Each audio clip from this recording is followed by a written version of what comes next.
What's up, everybody? Welcome back to another episode of the Ben Thomas Show. Thanks for coming back. Today we've got Star Trek news as well as EXO-6 news, so stick around, hit the like button, smash the subscribe, and let's get into it.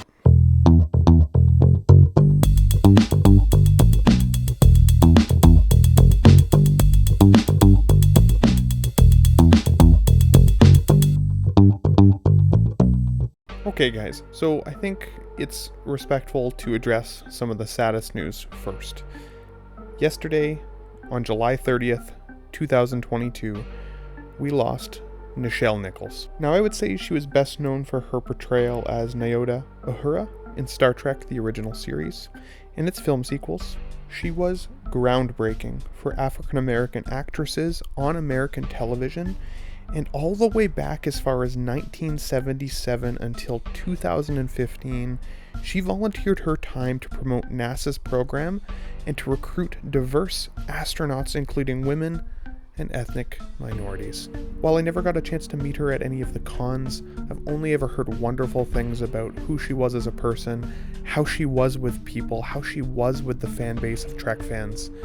And I know it's inspired a generation of young people to look up to her and to come up with new and creative ways to make their own impact in the Star Trek universe potentially going forward. She will definitely be missed, and it's a very unfortunate loss for Star Trek and honestly, the world. Now on July 24th, 2022, we also lost David Warner. Now, David Warner may not have been a household name for most people, but for us Star Trek fans, we knew him as at least two main characters. One was the Cardassian Gul Madred in the Star Trek The Next Generation episode The Four Lights. Those are the final words Captain Jean-Luc Picard shouts at his torturer, Gul Madred. Good prevails over evil and all is well with the world, and yet in the epilogue to the story, our hero acknowledges that he was ready to capitulate, prepared to recognize the lie as truth, and it was only a way to escape pain of torture. David's character for this Cardassian was amazing, and one of the best episodes of Star Trek in my opinion. He also played Chancellor Gorkon in the movie The Undiscovered Country. And without giving too many spoilers away, when he dies in that film, it sets this film into motion and is one heck of a good story. David Warner, as a Star Trek fan, I will miss you, and I know so many of us will. So that is definitely the sad news for the week, everybody. Let's get into some brighter news in the horizon. Star Trek Picard Season 3 has shown some really awesome, spoilerific images of some of the cast who is making a return to their third season. Now, I know for a lot of us, Season 1 had some hit and miss opportunities. Season 2 was kind of the same. Season 2 felt like a greatest hits of Star Trek, but without some of the heart and soul that goes into Star Trek, in my opinion. There were some great moments, don't get me wrong. There were some parts that I really did like. I loved seeing John Delancey back as Q. I loved some of the arc that we get a chance to see with 7 of 9. But there was a lot of parts that I thought were kind of force-fed to us, and it almost seemed as though the writers hadn't really watched a lot of Star Trek in the past. So that was disappointing. But with Season 3 around the corner, and them showing who might be in it, we're getting a chance to see Worf again. Now, Worf is coming packed potentially with a new weapon, so let's stay tuned for that. We're also getting a chance to see Geordi LaForge, Riker, 7 of 9 again, of course, and Gates McFadden as Beverly Crusher, as well as Counselor Deanna Troi. I am so excited to see these guys back with Picard. I didn't love Star Trek Nemesis as a film, and part of that was what they did with Data in the end. To me, Data was always one of my favorite characters of all time, and killing him off and alluding to the fact that B4 may have had his kind of download just didn't jive well with me, and it didn't really feel like an appropriate send-off for that cast. Keep in mind, Star Trek, the original series cast, had a really good send-off when it came to some of the films that came after the television series. But the Next Generation cast, I feel like, hasn't really got that. And what I'm hoping for to see in Star Trek Season 3 of Picard is just that. A real, true, heartfelt, and well-written send-off for this cast of characters. Because for me, Star Trek The Next Generation is my childhood. It's what brings me to Star Trek. It's what brings me back. It's the Star Trek that I'd like to collect in my own 6-scale collection and small scales collection. I love it. So, crossed fingers for that series. Let's stay tuned for more information on it. Next, we have EXO-6 in the news. Now, EXO-6 has got some pretty exciting stuff, I think, in their pipeline. But there's been some controversy around them to a point, I would say. The first would be the hot debate around the Michael Burnham character from Star Trek Discovery. Her figure came out, in my opinion, with a head sculpt that's only about a 7 out of 10. Now, I think for most collectors, especially if you're a Discovery fan, I still think this will be an appealing piece to have in your collection. But what we've been seeing from EXO-6 is a rise in their pricing. And with rises in pricing, for me, that increases my rising expectations of quality and what I expect their performance to be. Now for me, Michael Burnham was a little bit of a miss. And people are now starting to get their John Delancey or their Judge Q in hand. And I'm hearing some wonderful things. Apparently, the paint applications are superior to what we've seen with some of the Michael Burnham paint applications. Also, we've seen that the tailoring on the outfit doesn't require as much futzing as what we may have originally thought, and from what I can tell, the community is actually pretty happy about their Judge Q, so that is really exciting. The second piece of minor controversy that I've been seeing lately is the wrist pegs for some of these figures. My friend over at Uncommon Flex YouTube channel shared with me that his Captain Janeway, unfortunately, her wrist peg broke basically out of the box while he was trying to pose that figure for some photography. I've seen online now in some of the Facebook groups that the Michael Burnham wrists are also breaking. Now, I think one of the challenges is that a broken wrist peg is not uncommon in the 6-scale world. We all know that.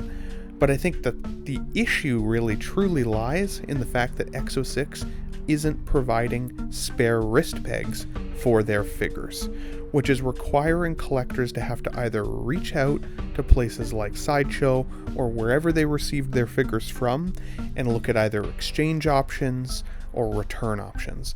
Because of a damned wrist peg? That is crazy. EXO-6, you want to be on the next level when it comes to Star Trek collectibles?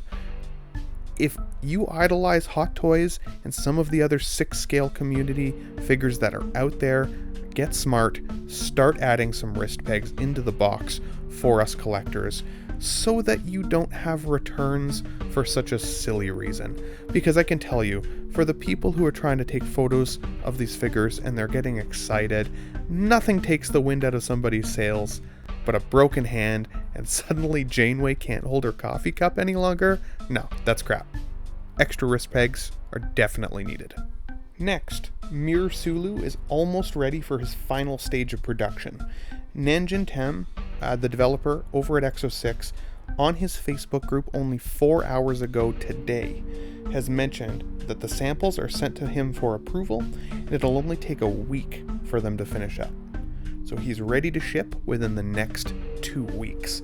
And I think that this figure looks pretty cool. I'm not going to lie. I think the likeness to George Takei is very good. I think that the outfit looks really awesome. I think if you are definitely a Sulu fan, this is one that you're not going to want to miss in your collection. But I am feeling a little bit nervous to pre-order at the moment. I still want to see some of these EXO-6 figures in hand. And that reminds me, Nanjin has also mentioned on his Facebook page that there has been some updates in the paint application for the Tuvok character from Star Trek Voyager. Tim Russ likeness on this sculpt I think is fantastic.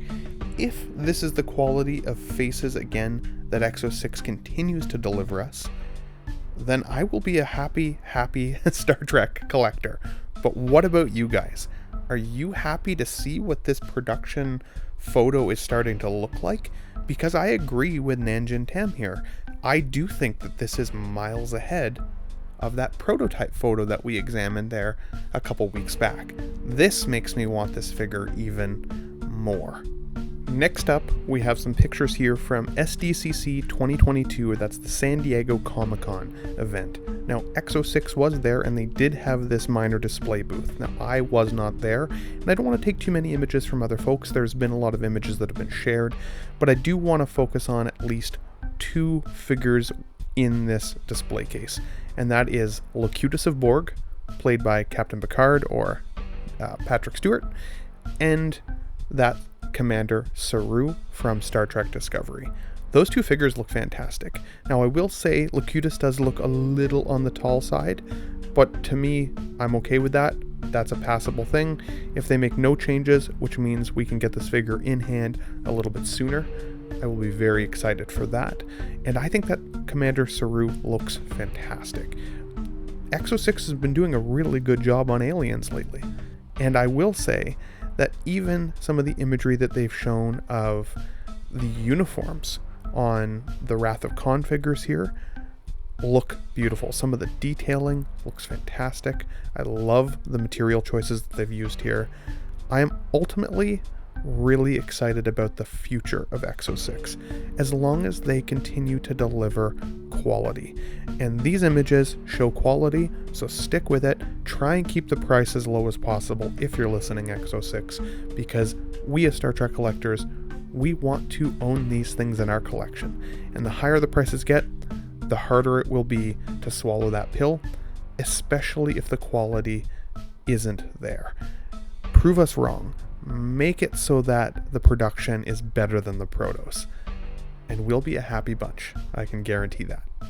Now, Nanjin Tam also put on his Facebook today that he's looking at the best representation of McCoy, especially for the motion picture, and he shared two images. Now, he isn't clear as to whether the image that we're seeing of the figure is his photo or if it's a prototype from somebody else.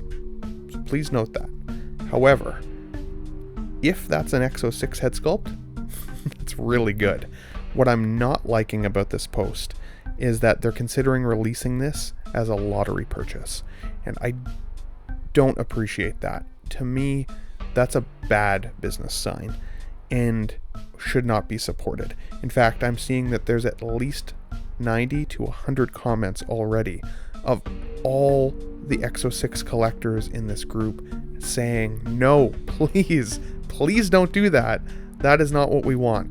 If you are the type of collector that needs to have them all, then lottery purchases take the wind out of your sails. They just do. If you don't lock that guy in, you do not have a full collection, and that can be devastating for some collectors, and honestly, take them out of the game. So, again, EXO-6, if you are listening, please don't do lottery purchases for your figures. It's not worth it. It's not worth losing your fan base or your supporters from possible missing out. Now, as most of you guys know, I do love Star Trek The Next Generation, I think the most of all the Star Trek series, and we did get a little preview image of Worf. Now, we're not getting a chance to see a head sculpt here, but we are getting to see the yellow of his outfit, the color of his skin, and the piece de resistance, don't mind my French, his baldric. I think that looks fantastic. It is 100% a shrink ray. He's mentioned in his post that they're actually outsourcing essentially a bracelet company for this, and I think that that's really smart, especially if it means that the quality is consistent and looks this good. Worf is one of my favorite characters of all time, and I cannot wait to have him paired up next to my Data in my collection. And so, EXO-6, this one is one that's on my radar but what about you guys? To be honest, June of this year was a fantastic month. July was an extremely dry month for EXO-6. So I've got my fingers crossed here that we're going to start seeing some more from them in terms of their releases, and hopefully some teases of some upcoming figure lines that people can get excited for. For the last 2 pieces of Star Trek news for today, we are getting some reports that Star Trek 4, so that's the Kelvin universe, J.J. Abrams universe, is getting greenlit for a Star Trek 4. So I know that's not for everybody. I know for a lot of Star Trek fans, they did not like that representation of the characters in the films. As a set of films, I'm okay with it. I look at that film group as essentially an alternate universe in my mind's eye anyways, and I do like multiversal stories. So for me, I can get past it. It's some popcorn entertainment. It doesn't scream deep Star Trek for me like some of the original stuff does, but I still found it entertaining. And I did like some of the actors and some of the work that they put in. So I will still get excited for Star Trek 4 100%. And lastly, Star Trek Strange New Worlds has come to its first season finale. And for most of the Star Trek friends that I have, they actually really enjoyed the series. So if you guys have not given it a chance yet, just like me, to be fully honest, I have not watched it yet. I was waiting for the full season to release so I could binge watch the heck out of it. So that's going to be next for me this week. I'm going to be getting caught up on it. If you've been on the fence like me and you haven't checked it out, I've only heard good things. But I will also give my full review and scope and take on it once I've consumed it, so you guys have an idea of my thoughts on it as well. But it's in the news because first season finale for it. It looks like it's been greenlit for a season 2, so let's go. So that's the news for August 1st. Tell me what your thoughts are, guys. Were you happy with some of the images that we got a chance to see? Unfortunately, we had some devastating Star Trek loss and worldly loss over the last week, so let's be respectful of those folks and mourn them and appreciate their art, appreciate their work. Let's rewatch some of their artistic representations again and celebrate them as people. And if you guys liked this video, if you like Star Trek, if you want to hear more content from me going forward on Star Trek or EXO-6 releases, hit the like button, smash the subscribe for me, and I'll catch you guys on the next news video.